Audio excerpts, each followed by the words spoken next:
là. Hein, c'est la mi-temps peut-être.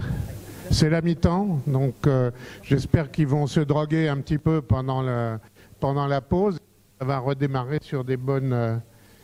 Est-ce qu'on a besoin de notre spécialiste? Non, ça va? C'est bon là? Oui, c'est bon. Eh bien, c'est parti. Antonella Barucci pour ces 2 missions extraordinaires. Oui, merci. Bonjour à tous. Donc là, on va reparler de l'importance des astéroïdes. Je voudrais juste vous dire quelques mots. Donc, on résume les risques. Vous avez entendu beaucoup parler du risque. Je vous ai mis un film complètement différent des autres, mais toujours pour le petit astéroïde qui est tombé à Tcheliabinsk.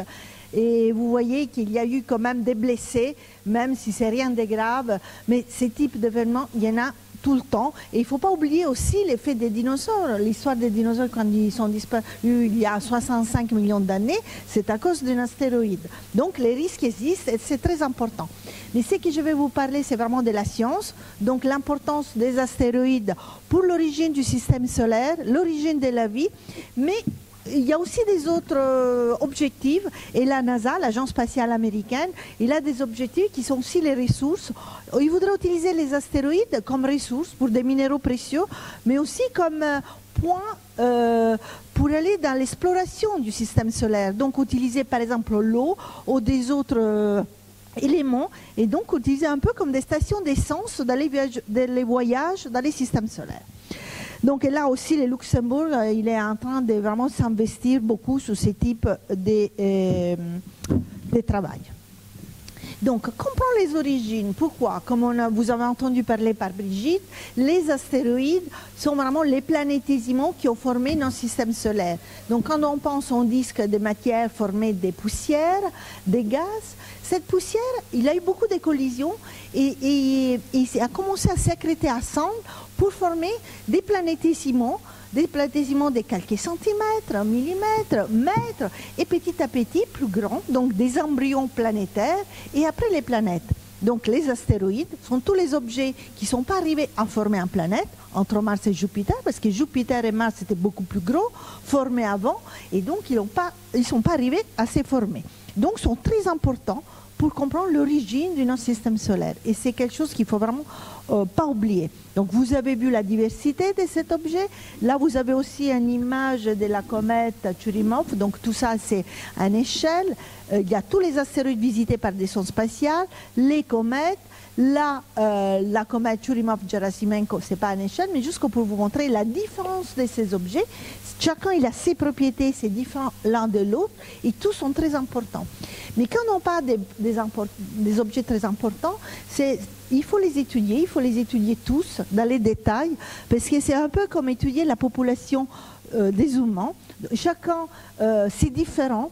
En couleur des cheveux, en DNA, par caractéristiques des races différentes.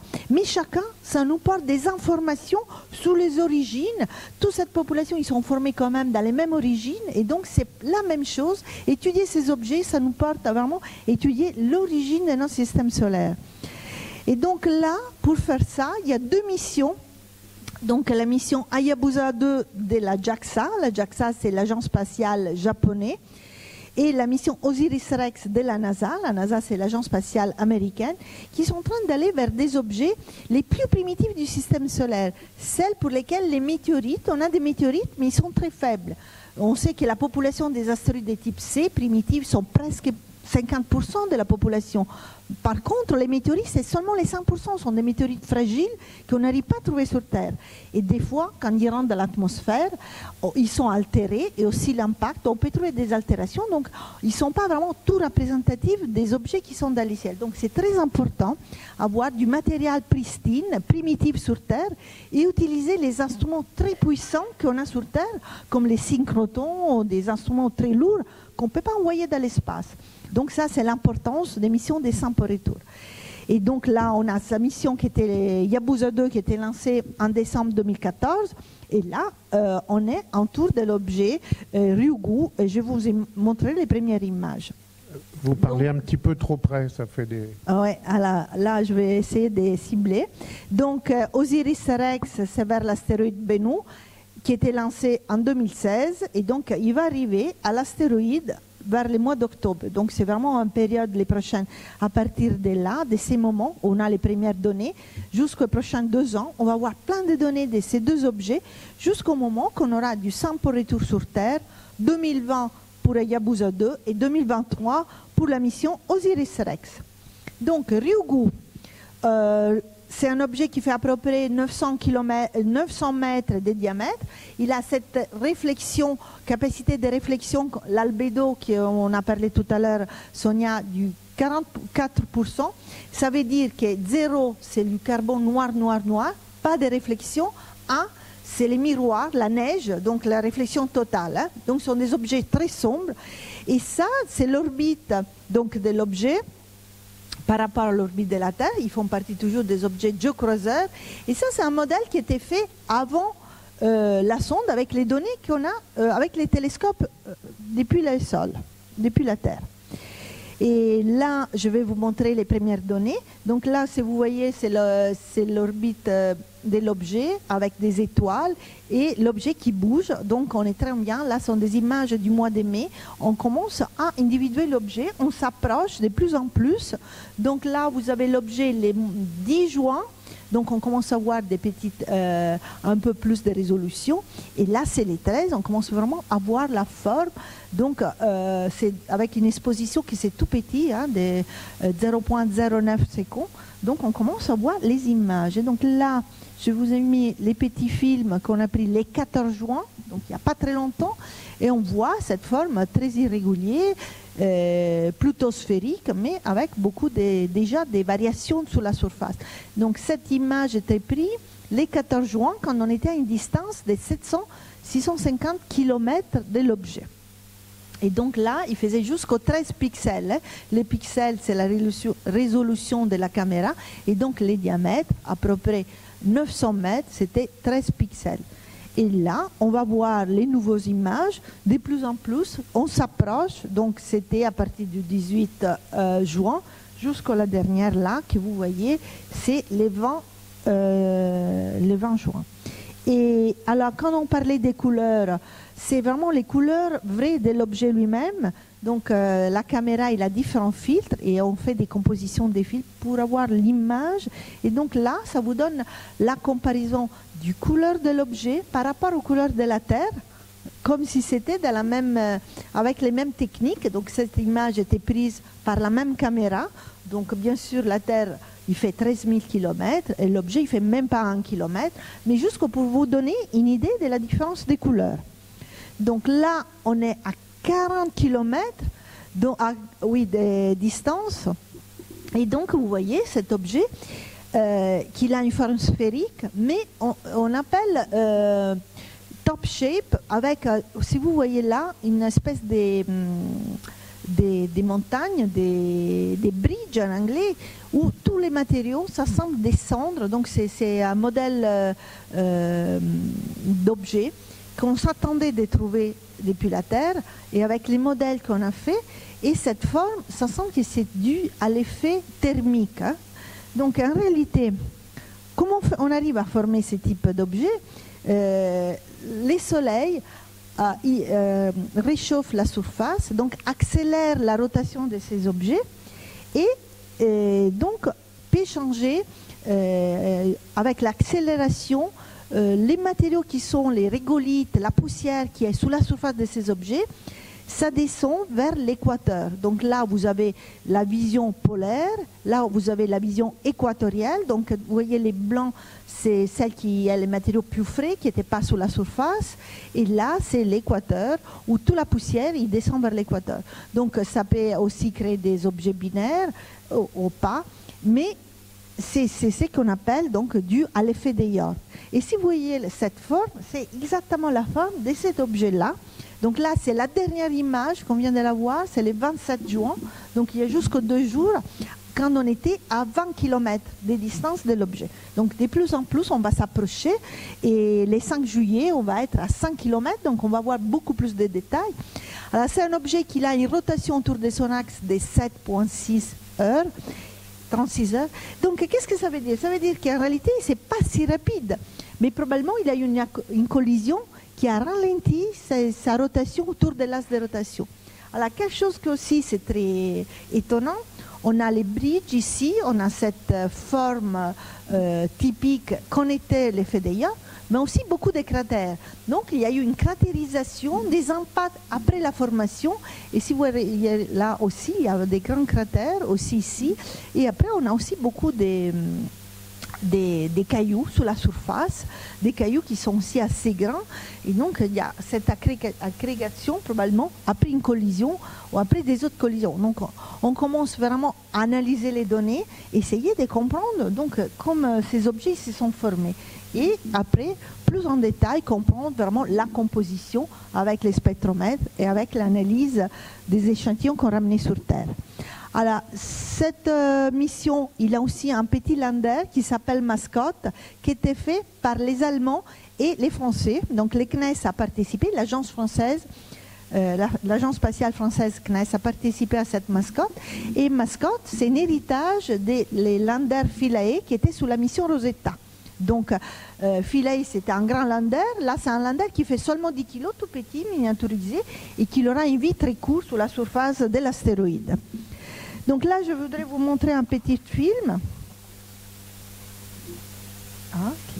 Voilà, qui est pour vous montrer. Donc, la sonde il va s'approcher à la surface. Il va voir plusieurs prélèvements du matériel. Donc, il va voir 3 fois des prélèvements de matériel avec cette technique qu'on appelle touch and go. Ça veut dire qu'on s'approche pour quelques secondes et on répare tout de suite. Là, c'est un petit marqueur pour donner la direction qu'on a choisi avec toutes les analyses en orbite et choisir les sites d'atterrissage. Et donc, vous voyez, c'est quelques secondes. On atterrit sur l'astéroïde, on prend du matériel et on les ramène dans l'espace. Comme pour la première sonde à Hayabusa. Hein. Comme avec la même technique. Même La différence, c'est qu'il y a un petit projectile aussi en plus. Donc c'est un projectile en cuivre avec une collision de 2 km par seconde. Donc si vous voyez, il va faire un impact sur la surface.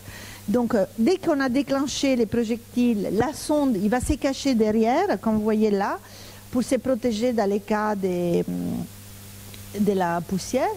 Et une fois qu'il y a l'impact, la sonde y revient, il essaie de venir vraiment sur les mêmes zones de l'impact et essayer de prélever du matériel dans les cratères où il y a eu l'impact, donc pour prendre du matériel qui est plus en profondeur. Donc c'est la même sonde de la mission Hayabusa qui est allée à l'astéroïde Itokawa, mais avec des améliorations, parce que la sonde il avait eu quand même pas mal de problèmes. Donc, il y aura 3 atterrissages avec 3 fois la prise des échantillons et il y aura 4 landers, 3 petites Minerva japonais qui font la taille des allumettes, vraiment quelques centimètres, plus les landers que je vous ai montré tout à l'heure, à peu près des 10 kilos. Donc, juste pour vous donner l'échelle des temps, là, on est en train de caractériser l'objet, mais très rapidement, il faut décider pour l'envoi des mascottes le mois d'octobre, les 2 échantillonnages tout de suite, avant la fin de l'année. Début de l'année prochaine, on va encore avoir les 3e sites des prises d'échantillons avec l'impact, et il va quitter l'astéroïde à fin d'année pour repartir sur Terre et arriver en décembre 2020. Donc jusqu'avec quelques Quelle est la gravité sur... ça doit être très faible. La difficulté est très faible. La difficulté parce qu'il y a des gros cailloux, c'est pour ça c'est... Oui. La difficulté, comme dans le cas de la comète Churyumov-Gerasimenko, la gravité sont très faibles, c'est presque nul.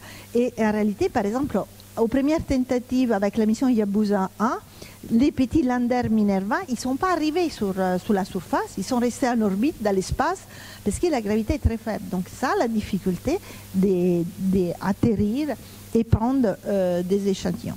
Et donc pour ça, aussi les landers, on essaiera de les poser vraiment en allant avec la sonde très très proche pour les poser délicatement sur la surface. Donc naturellement, le lander, il va vivre quelques heures, hein, pas plus qu'une dizaine d'heures, sur la surface de l'objet.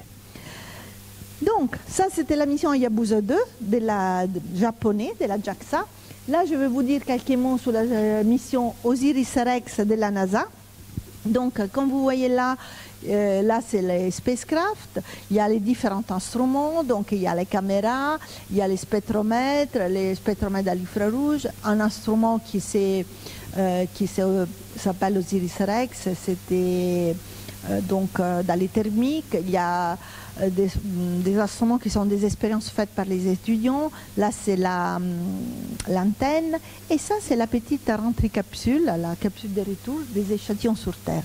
Et ça, c'était dans les tests en laboratoire avant qu'ils soient lancés dans l'espace. Donc, la sonde Osiris-Rex va vers l'astéroïde Bennu. L'astéroïde Bennu, vous avez l'orbite ici, ils font partie toujours des objets géocroiseurs. C'est beaucoup plus facile d'aller vers des objets géocroiseurs plutôt qu'aller plus loin dans la ceinture principale, parce qu'ils sont plus proches de la Terre, mais on met quand même plusieurs années pour y arriver. Et les caractéristiques sont, comme vous voyez, ça c'est une image prise à Arecibo avec un radiotélescope, donc c'est une image radar. Et là, c'est un modèle qui a été fait depuis l'image radar. Et comme vous voyez, le modèle est très semblable à l'objet Ryugu qu'on a vu dans les images. Hein. Mais on verra en réalité quelle sera la réalité. L'objet, il est un peu plus petit. La composition, c'est toujours primitive, mais des types spectrales légèrement différents. Et comme vous voyez, l'albédo aussi, c'est très bas, très sombre, très primitive. Et donc, avec une densité aussi très petite. Donc, les mécanismes des récoltes des échantillons, c'est complètement différent. Donc là, ça s'appelle TAG. Et vous voyez ici, c'est schématisé. Il y a de l'azote. Donc, une fois qu'on fait les touch and go, donc vraiment toujours en quelques secondes, parce que la sonde ne peut pas se poser sur l'astéroïde, c'est vraiment quelques secondes, il y a une injection d'azote pour faire bouger les régolithes et ramasser tous les matériaux les plus possibles. Donc avec tous les tests en laboratoire, faits à zéro gravité, etc., ils ont vu qu'il peut détecter entre 60 grammes et 200 grammes. Donc vraiment une quantité beaucoup plus grande, mais il peut faire seulement une prise des échantillons. C'est pas comme l'autre sonde qui va faire 3 prises des échantillons. Donc là, il y a des petites films qui vous montrent comment on arrive à mettre, une fois qu'on a pris les échantillons, dans la capsule de retour. Donc vous voyez, il y a un bras, on met tous les échantillons là-dedans, on les met dans la capsule, on referme la capsule pour essayer vraiment d'isoler et après ramener donc les échantillons sur Terre et ils retourneront sur Terre le mois de septembre 2023. Donc vous voyez, à un certain moment, dès que la sonde s'approche sur Terre, pour ça il faut attendre 2023 parce qu'il faut que la sonde revienne tout près de la Terre, on délivre la capsule et normalement on choisit toujours des déserts amis comme l'Australie pour ramasser après les échantillons sur Terre. Donc les calendriers c'est un peu plus long. Donc là on est en train d'arriver à l'astéroïde, on arrivera le mois d'octobre prochain, on va voir plus qu'une année et demie d'analyse avec tous les différents instruments.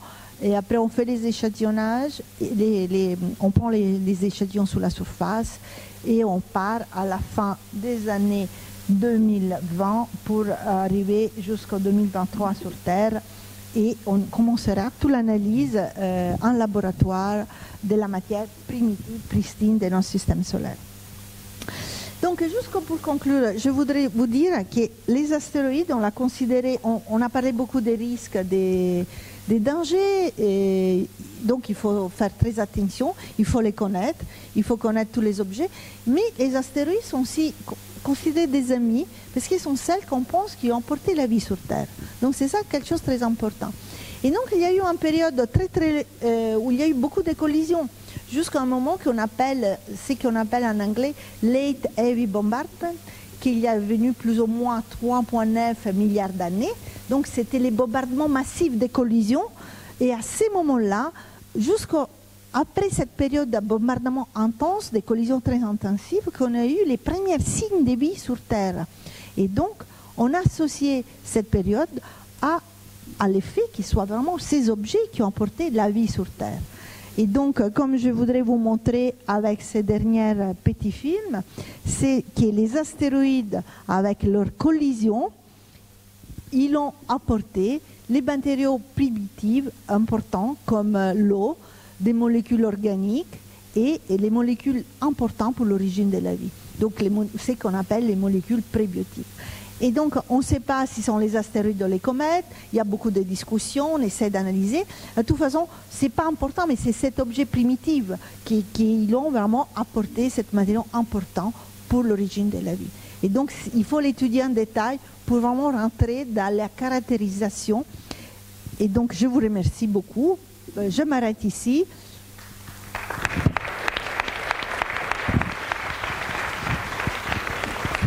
Merci beaucoup. Donc, on va attendre. Et je pense qu'Annie Chantal Vassarogou oui. va continuer sur cette thématique. Absolument. La liaison entre les astéroïdes et les comètes. Justement, il y en a qui se posent des questions, comètes, astéroïdes, est-ce que tout ça, c'est pas un peu la même chose? Alors, je pense que Annie Chantal Vassarogou, qui est professeure émérite et astronome au l'ATMOS, j'avais appris hier soir ce que ça voulait, par cœur, ce que ça voulait dire l'ATMOS. Spatiale. Ah oui, d'accord. Eh ben, je comprends pourquoi je m'en suis pas souvenu. Voilà. Et donc, voilà. C'était autrefois Pierre et Marie Curie. Oui, voilà. Alors, est-ce que ça va aller? Est-ce qu'on va avoir besoin de notre spécialiste informatique? Est-ce qu'on a des nouvelles de pour qui? Oh, alors attention, je ne sais pas si on peut vous dire ça. Argentine 2, France 1. Aïe, aïe, aïe. Il y en a qui vont mal dormir ce soir.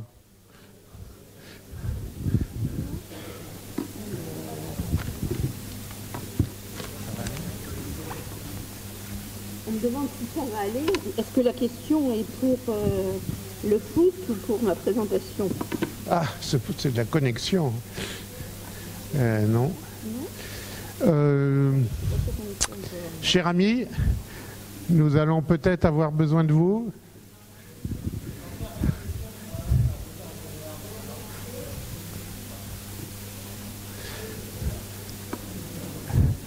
Il se trouve que nous avons dans la salle un grand spécialiste.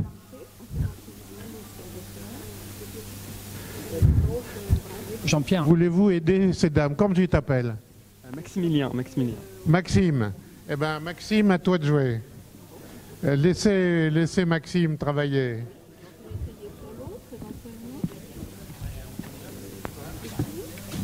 Oui.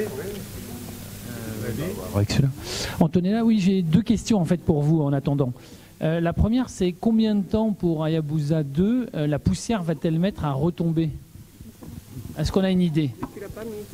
On n'a aucune idée parce que ça dépend de la consistance du matériel, de l'effet. Vous savez, quand il y a eu la collision de la mission Deep Impact sur la comète, on pensait de voir un cratère beaucoup plus grand et c'était beaucoup plus petit. Donc ça donne vraiment, avec les études dynamiques de la poussière, du temps d'observation du matériel qui remet à retomber, on va caractériser la porosité, la densité du matériau, etc. Ça sera une information physique en plus. J'ai une autre question, on la garde après. D'accord. Merci. Ça marche, formidable, c'est bien parti. 25 minutes, à vous. Ça a déjà été Il faut mieux parler dans le micro. Ah, c'est... D'accord, il est là. Non, c'est pas celui-là. Là, Oui, c'est bon? Ouais, super. Bon, donc on passe à cette comparaison entre comètes et astéroïdes. On ne sait pas tout encore des subtilités à ce propos, mais on en a appris un petit peu. Excusez-moi, j'ai un message important. 2 à 2. Ça y est, je suis complètement déconcentrée. Mais je n'étais pas très concentrée non plus avant. Hein. Donc, je vais évidemment vous parler de la mission Rosetta qui nous a permis, parce que c'est la première fois qu'il y avait un rendez-vous de longue durée avec un noyau cométaire, d'en apprendre un peu plus sur les comètes. Ensuite, m'interroger sur les rapports, les ressemblances ou différences entre astéroïdes et comètes. Et puis, vous parlez de quelque chose qui m'intéresse beaucoup, pas parce que je suis une dame qui fait le ménage, mais c'est les poussières cométaires, parce que ces poussières cométaires, qui se trouvent comme des poussières astéroïdales aussi dans le milieu interplanétaire, eh bien, elles peuvent nous amener des petites choses, des micro-météorites dont Brigitte s'en a parlé un petit peu tout à l'heure. Et à ce moment-là, on peut se poser des questions sur les origines de la vie et autres jolis sujets. Bon, vous avez entendu déjà parler de la mission Rosetta. Vous revoyez ici le rendez-vous, le survol de Steins, plus tard le survol de Lutetia et le début du rendez-vous qui avait donc lieu en août 2014. Et très vite après, relativement après l'atterrissage de Philae, le passage au périhélie, c'est-à-dire au plus près du Soleil, aussi bien pour la comète que pour la sonde Rosetta, et plus récemment, à la fin du mois de septembre 2016, finalement, la fin de la mission. Bon, alors, qu'est-ce que nous a apporté cette mission? Déjà des confirmations sur les noyaux cométaires en particulier. On avait bien l'impression qu'il y avait beaucoup de noyaux cométaires, c'est aussi vrai pour des astéroïdes. Pensez à l'image qu'on a vue tout à l'heure de Itokawa, qui étaient des objets relativement bilobés, formés de 2 morceaux. On savait que la densité des noyaux cométaires était nettement plus faible que celle des astéroïdes, même des astéroïdes de type C. Et effectivement, aux dernières nouvelles, eh bien, la densité, elle doit être de 0,538, ou si vous voulez, une masse volumique de 538 kg par mètre cube. Et je devrais aller un petit peu en arrière pour rappeler d'ailleurs que lorsqu'on avait survolé aussi bien avec Giotto qu'avec les Vega la comète de Halley en 1986, eh bien, on avait un noyau qui était déjà de forme un peu irrégulière, peut-être bien bilobé. Je vais aller très vite sur ces transparents et vous voyez les détails chaque fois sur les missions concernées, la vitesse relative et la distance au noyau. Dans le cadre des missions pour la comète de Halley, la vitesse relative était très élevée parce qu'il y a des comètes, comme la comète de Halley, qui sont sur des orbites rétrogrades, c'est-à-dire qui ne tournent pas dans le même sens de la Terre. Alors évidemment, quand on se rend compte, ça fait un petit peu mal.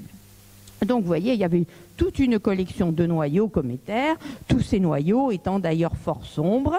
Et enfin est arrivé, je reprends en la complétant la diapositive précédente, le noyau de la comète de Halley, dont on l'a dit, il a une forme particulière, il est extrêmement sombre, il a une densité faible et surtout, il a une surface extrêmement irrégulière. Toutes ces belles images du noyau de Churyumov-Gerasimenko que j'appelle CG parce que c'est plus simple et on n'a pas à se battre entre les différentes orthographes, sans parler d'alphabet cyrillique. Donc une surface extrêmement irrégulière. Et pourquoi ? Par rapport aux astéroïdes, parce que ce sont des objets actifs, c'est-à-dire quand ils se rapprochent du Soleil, quand ils s'échauffent, il se passe plein de bonnes choses intéressantes suite à la sublimation de glace avec un S, parce qu'il n'y a pas seulement de la glace d'eau. Et donc cette sublimation de glace